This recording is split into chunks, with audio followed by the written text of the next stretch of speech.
day 3 of my 30-day challenge of things that you may not know about me.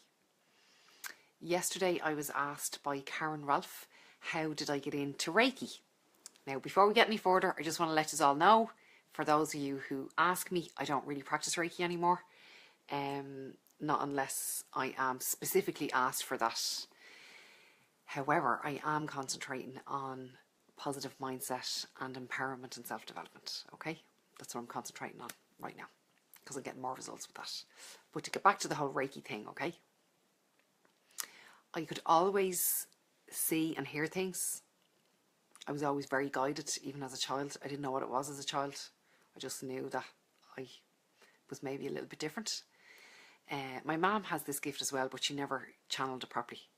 And I would say that her gift is actually much stronger than mine. However, she didn't, it kind of scared her, so she didn't really get into all that.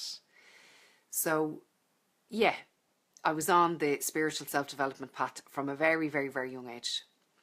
And then I got married and I had my first son, Jamie, and he was born very, very sick. He had a disease called laryngomalacia, which is a floppy larynx. He was born with a floppy larynx and he used to forget to breathe. So he was on an apnea monitor for about 2 years, and there was a beeping going off all the time when he was breathing. And then if he stopped breathing, the beeping would stop, and 10 seconds later an alarm would go off and we'd have to go and deal with that. So I suppose when he was born, I took a massive interest, like I totally dove headfirst straight into everything holistic, and wanting to find out how energy in your body worked, because I wanted to be able to take control and help my child as best as I could.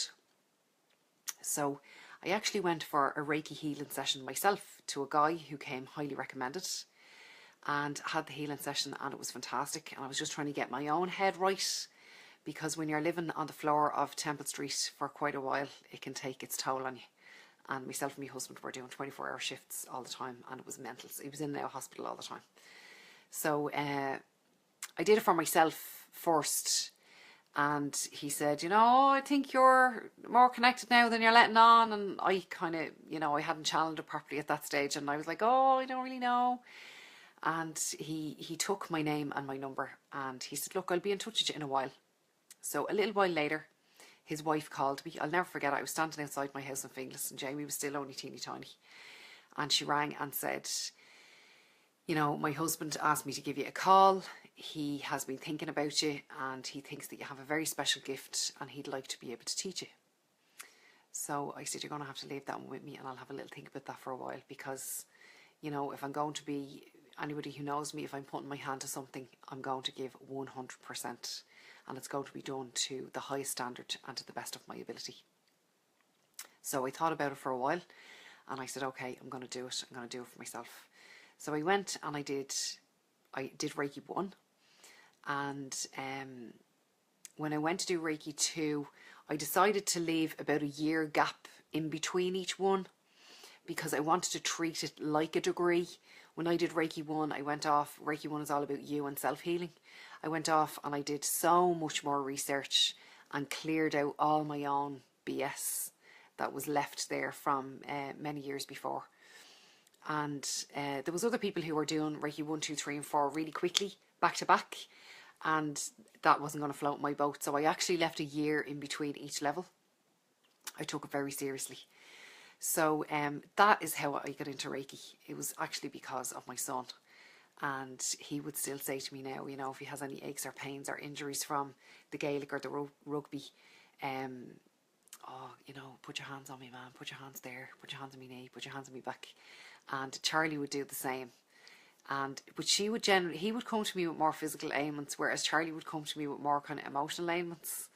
And they know that I take this gift really seriously, and it's not to be trifled with. So I get them to make appointments with me. So when they come, I'm not their mammy, and they are not my child. And they make appointments, and they sit in the chair, and I have a book, and I take out my book and I ask the questions, and it's amazing the stuff that they tell me actually when they're pretending that I'm not their mum, and I'm pretending that I'm not their mum. So yeah, I get a crazy amount of info out of them that way.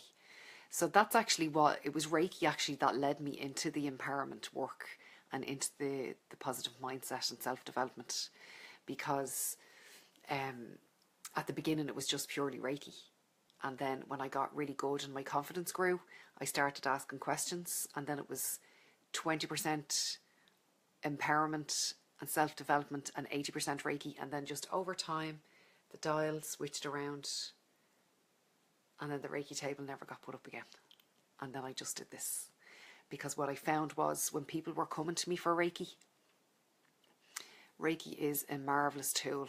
And yes, it's very powerful. And yes, it has helped a lot of people that has come to see me. However, I felt like people were, and they were walking on air when they were leaving, and the Reiki lasts for about 7 days afterwards and beyond. But people weren't leaving me with a plan of how they were going to resolve their issues.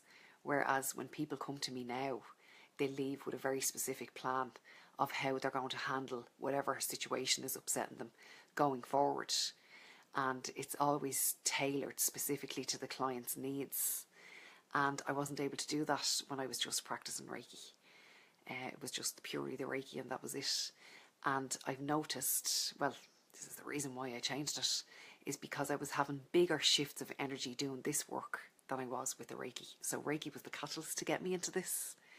But I'm getting bigger shifts of energy and better results with people, and you can see that from the reviews. Half the time when I'm reading them, I can't believe they're writing them about me, and they really humble me and make me feel extremely grateful to be doing this work. So I hope that answers your question, Karen. And if anybody else wants to know anything else random about me, pop the questions in underneath and I'll get back to them as soon as I possibly can. Take care. Slán, have a lovely weekend.